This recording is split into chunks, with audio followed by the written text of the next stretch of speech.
상대에게 이야기를 잘 듣고 있다는 인상을 주기 위한 태도.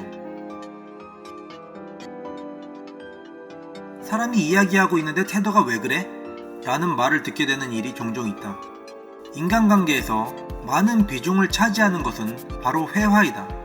회화는 상대와 주거니 받거니 이야기를 하며 서로와 통신을 하는 수단이다. 그런데 상대와 통신이 잘 이루어지지 않는다는 느낌을 받게 되면 기분이 불쾌해지곤 한다. 게임을 하다가 인터넷이 끊기거나 느려져 핑이 튀고 프레임 드랍이 일어나는 상황의 분노가 인간관계에서는 상대가 얼마나 경청하고 있는지의 태도에서 느껴질 수 있다. 이야기를 진지하게 들어주는 사람에게는 자연히 호감이 가고 경계심이 풀어진다. 만약 인간관계에 스스로 문제가 있다고 느껴지는 사람이라면 자신이 타인의 이야기를 듣는 태도에 문제가 있는 것은 아닌가 돌아볼 필요가 있을지도 모른다. 이번에는 어떤 태도가 상대로 하여금 이야기를 잘 듣고 있다는 인상을 주게 하는 것인지에 대해서 생각해 보도록 하겠다. 상대가 충분히 말할 기회를 주라. 어느 때이고 먼저 자신의 머릿속에 떠오른 생각들을 말하고 싶어서 견딜 수 없는 사람은 경청하는 습관이 몸에 배이지 않았을 것이다. 말을 잘하는 것도 아주 멋진 재능이지만 그에 못지않게 잘 들어주는 능력도 대단한 것이다. 타인의 신뢰를 얻기 위해서는, 그리고 높은 평가를 받기 위해서는 우선 말하기보다 듣기의 스킬이 중요하다는 것도 인지할 필요가 있다. 상대에게 호감을 주고 자신의 말을 잘 듣고 있다는 인상을 주는 것은 스스로가 말하고 싶은 욕구를 자제할 수 있는 것에서 시작한다. 충분히 상대가 하고 싶은 말을 하도록 해주어 더 이상 털어놓을 것이 없을 정도로 개운하게 만들어주는 사람은 많은 사람에게 높은 평가를 받을 수 있다. 몸과 얼굴을 상대를 향하게 하라. 단지 상대방과 마주하고 몸과 얼굴을 똑바로 정면을 향하는 것만으로도 상대가 자신을 대하고 있다는 기분을 받게 할 수 있다. 이야기 도중 상대로부터 고개를 돌리거나 몸을 돌리면 상대는 잘 듣고 있는 것인지 의심을 하게 된다.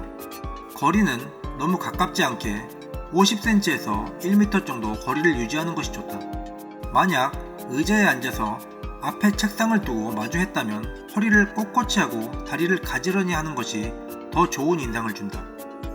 이야기를 들으면서 팔짱을 끼거나 신체의 일부를 자주 움직이는 것은 좋지 않은 태도라 할 수 있다. 이것은 경계나 적개심을 나타내고 지루함이나 건성으로 듣고 있다는 신호로 의심을 받게 될 수 있기 때문이다. 자신이 경험하지 않은 것이라고 불신하지 말라. 모든 사람은 아주 작은 영역의 경험밖에 가지고 있지 않다. 그리고 그 경험의 틀에서 다시금 선입관이라는 것이 생겨난다. 스스로가 믿을 수 없는 이야기라고 의심을 품기 시작하면 새로운 것을 받아들이기 힘들어진다. 대화를 하는 상대의 눈빛을 보면 그 사람이 지금의 자신의 이야기를 얼마나 수용하고 있는지를 알 수 있다. 감정이란 온몸으로 전달이 되고 태도나 목소리, 눈빛에서도 느낄 수 있다. 민감한 사람이라면 그런 상대의 분위기를 쉽게 눈치챌 수 있다. 상대방의 눈을 간혹 쳐다보라. 눈이 마주치고 있다는 것은 회화 중에는 매우 좋은 습관이다. 이것은 상대가 확실히 화자에게 집중하고 있다는 어필을 하는 것이다. 그러면 이야기를 하는 사람도 안도를 하고 편안히 대화를 이어갈 수 있게 된다. 때로는 시선을 마주하는 것을 매우 어색해하는 사람도 있는데 그럴 때에는 상대의 눈 언저리나 코를 보는 방법도 있다. 하지만 조금씩 직접 눈동자를 마주하는 것에 자신을 가지는 편이 더 효과가 크다. 중요한 것은 화자가 상대로부터 집중되고 있다는 인상을 남기는 것이다. 고개를 숙이거나 고개를 돌리는 것은 자칫 거절이나 반항, 무관심을 의미하는 것으로 받아들여질 수 있으니 분위기를 잘 파악할 필요가 있다. 혼이 날 때라면 이야기가 다르니 말이다. 상대가 뜸을 들여도 재촉하지 말라. 이야기를 하다 보면 말이 멈출 때가 있다. 어색한 침묵이 몇 번이곤 이어질 때가 있지만 그렇더라도 화자를 독촉할 필요는 없다. 여유를 가지고 느긋하게 기다려주는 것이 매너 있게 느끼게 해줄 것이다. 사람이 이야기를 하다 보면 때로는 생각을 정리할 시간도 필요하다. 끊임없이 물 흐르듯 청산유수로 이야기를 할 수 있는 사람도 있지만 대부분의 사람은 이야기를 하는 도중 앞으로 하려는 이야기에 대해 정리를 하곤 한다. 그리고 때로는 말문이 막힐 때도 있는 것이다. 이럴 때 상대의 발언권을 빼앗지 않는 것이 창피를 주지 않는 선택이다. 또한 한숨을 쉬거나 휴대폰을 만지작거리는 것도 참는 것이 좋을 것이다. 작은 상대에 대한 배려가 사람의 뇌리에 더 강하게 남는 법이다. 상대의 이야기를 부정하려 하지 말라. 상대가 이야기를 하는 도중 상대의 이야기를 부정하거나 반박을 하는 사람은 호감을 느끼기 어려워진다. 비아냥거리거나 딴지를 거는 스타일의 사람과 이야기가 길어지면 결국 싸움 분위기로 빠져버리고 말 수 있다. 상대의 이야기에 납득이 되지 않는 부분이 있더라도 도중에 말을 끊지 않는 노력이 필요하다. 그렇지 않으면 상대는 마음속으로 강한 불쾌감을 느끼게 된다. 의문점이 있으면 그것은 적절한 타이밍을 따로 만들어 의론을 하는 것이 좋다. 수긍하지 못하는 상대의 이야기를 자연스럽게 받아들이고 긍정적인 태도를 보이는 것도 인생에서 필요한 처세술이다. 적절히 맞장구를 하도록 하라. 이야기의 흐름을 잘 따라오고 있다는 신호가 맞장구이다. 이야기를 잘 듣고 있다는 표현으로 간단한 호응을 보여주는 것이 좋다. 그러면 일일이 화자가 상대의 안색을 살피지 않아도 된다. 고개를 끄덕이거나 감탄사 또는 예, 그렇군요 등의 아주 간단한 호응으로 충분하다. 호들갑스럽게 과장된 반응을 보이는 편이 더 이상할 수 있다.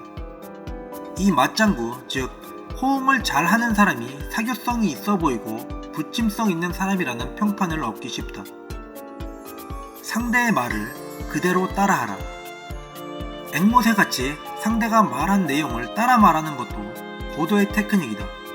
상대의 말을 따라하면 화자는 상대가 확실히 자신의 이야기를 듣고 있었다는 것을 확신하게 되고 자신의 의견에 긍정적일 것이라는 생각을 하게 된다.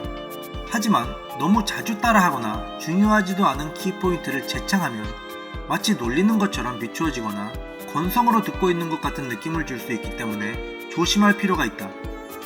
만약 자신이 애교가 없고 목소리가 작거나 많이 어두운 스타일의 사람이라면 이 방법은 역효과를 불러올 수 있다는 것도 참고하도록 하자.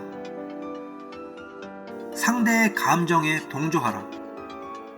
흥분해서 말하고 있는 사람 앞에 아무런 표정도 없이 마네킹처럼 우뚝 서 있기만 한다면 신이 나다가도 그 열기가 금세 식어버릴 것이다.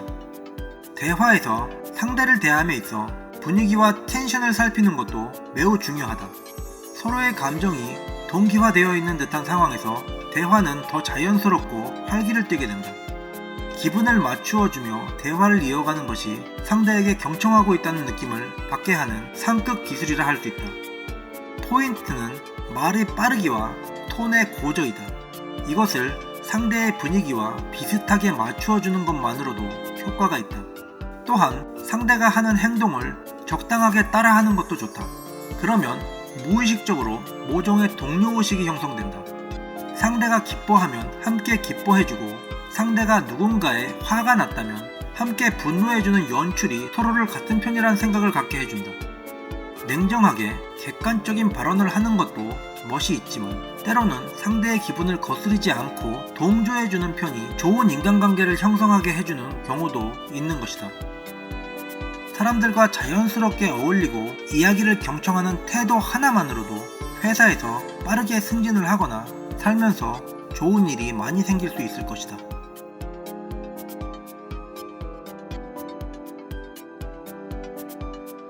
유익하셨다면 구독, 좋아요, 알림 설정 부탁드립니다. 감사합니다.